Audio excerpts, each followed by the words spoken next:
Depuis des siècles, certains dépensent des fortunes pour jouer avec l'eau, même dans des pays où il gèle pratiquement 6 mois par an.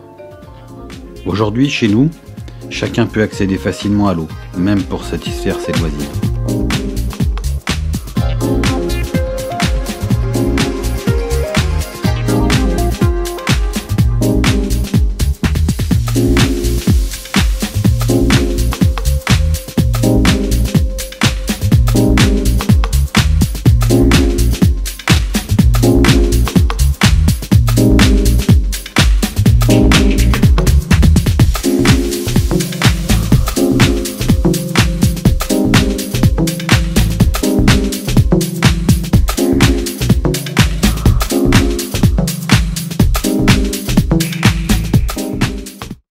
Pour d'autres, l'enjeu de l'eau est loin d'être un jeu.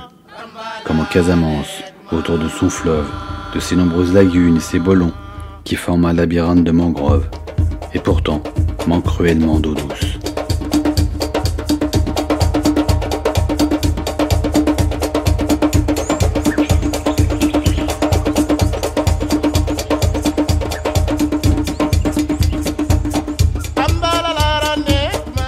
Les villageois de Bouillouille n'avaient que l'eau d'un puits à ciel ouvert et pas d'électricité. En 2013, grâce à une association française, une centrale électrique solaire a été installée. Elle alimente chaque maison ainsi qu'un réseau d'eau fonctionnant à l'énergie solaire et par gravité. Un forage de 20 mètres de profondeur a été réalisé au pied d'un grand fromager. Il est équipé d'une pompe électrique qui alimente une citerne placée à 20 mètres dans le fromager, qui fait office de château d'eau. Il assure une pression de 2 bars dans le réseau de distribution qui utilise les mêmes tranchées que l'électricité creusée par les villageois. Ainsi, chaque habitation est équipée d'un robinet et d'un compteur d'eau potable, d'une ampoule basse consommation et d'une prise de 220 volts pour charger les téléphones et écouter la radio. Ici aussi, les redevances perçues assurent la pérennité de l'installation.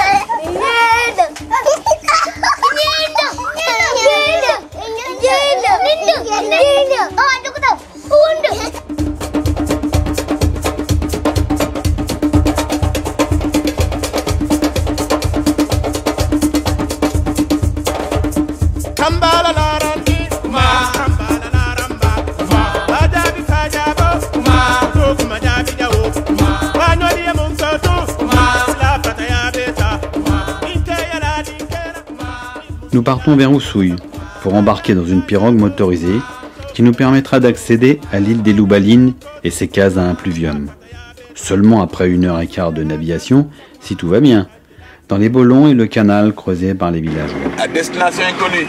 On sait quand on va, si jamais quand on revient.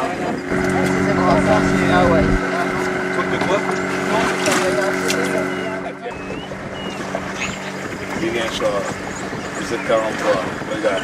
Tu vas s'affoler? Qu'est-ce que c'est?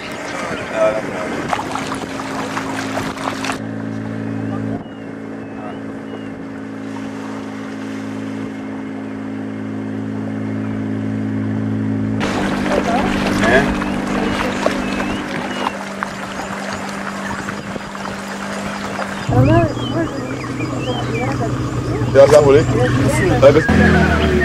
Dans ta tête? Ça passe. Il y a un varan qui va nous tomber dessus tout à l'heure.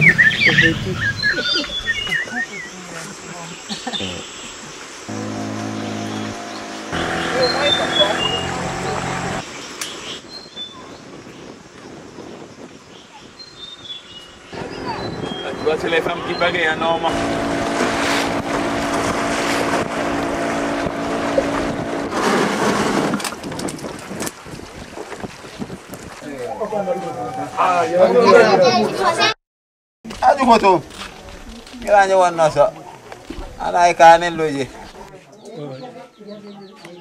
Donc les murs sont construits avec de l'argile. C'est de la terre que nous avons transporté des rizières pour faire la construction. Et la toiture, elle est faite avec des tiges de rognier et de palétivier. Elle est recouverte par de la paille.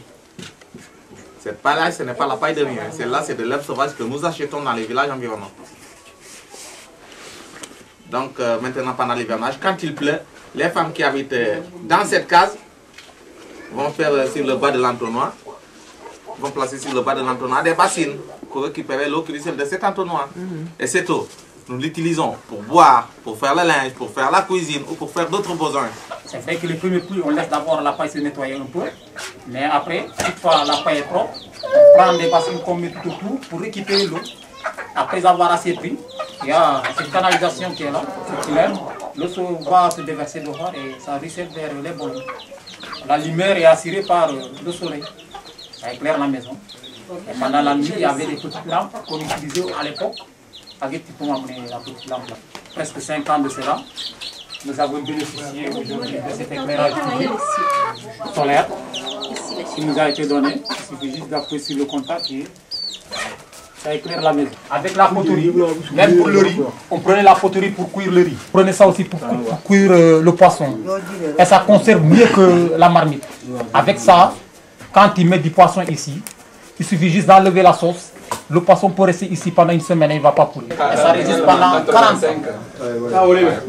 Mais là, celui qui a sa maison et qui ne fait pas la cuisine à l'intérieur, a une maison qui tient moins longtemps que celui qui prépare à l'intérieur de ça. Ah oui, d'accord, c'est dit. Voilà.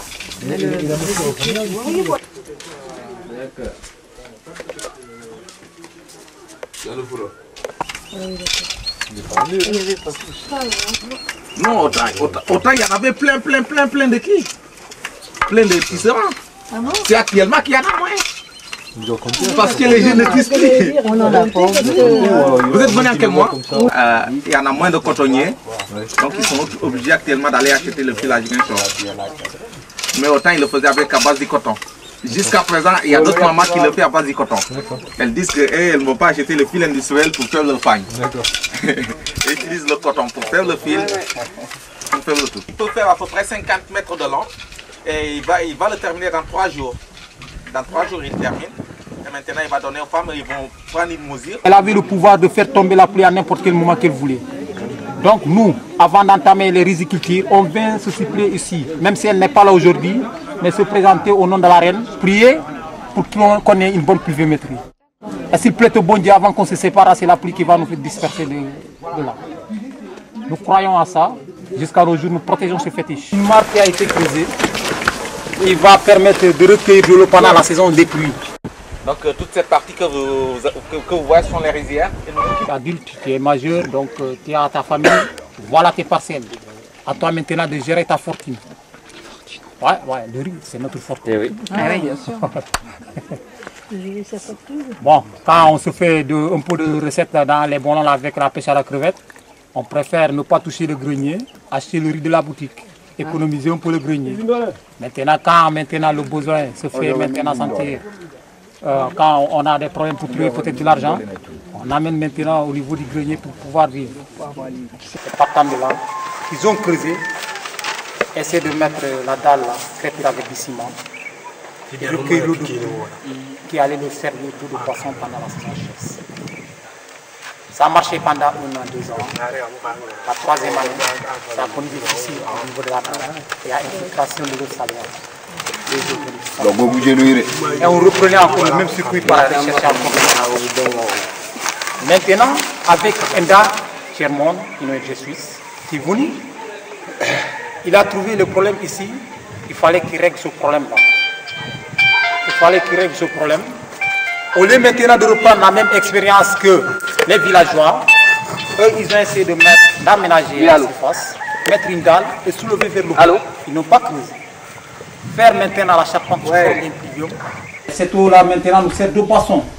Chaque citerne que vous voyez a 350 mètres cubes. Donc nous avons 2 citernes, ça fait 700 mètres cubes. Que nous avons maintenant géré durant toute la saison sèche. C'est pourquoi dans chaque quartier, il y a une femme qui est représentée pour la distribution de l'eau. La distribution de l'eau se fait le 6e jour. Nous, dans la semaine de là, ça fait 6 jours. Donc chaque 6 jours, il faut venir là, chercher de l'eau pour boire. Donc moi, qui est père de famille, j'ai droit à 30 litres pour moi. Et ma femme aussi 30 litres. Comme j'ai 2 femmes, j'ai droit à 90 litres. Pour boire et pour se laver ou... Non, c'est juste pour boire. C'est pour boire. Juste pour voir. C'est pourquoi les gens ont préféré toujours stocker ici le repos pour ne pas les emmener à la maison, de peur que les enfants ne gaspillent pas. Oui. Parce que si jamais tu n'as plus d'eau, il faut aller à Oussouy pour chercher de l'eau à boire. Sur tous les bidons, c'est le nom de la famille. Voilà, chacun écrit son nom pour essayer de repérer un peu ses bidons. Comme ça, quand tu viens, tu prends tes bidons et tu vas t'en servir pour la consommation.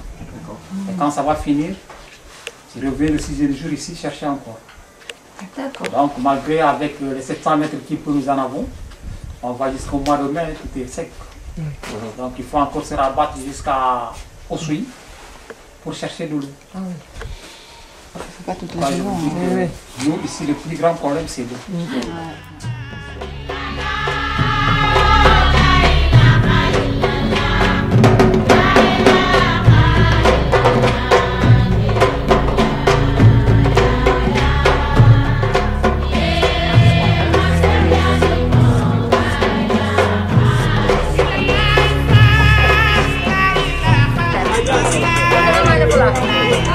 Voilà.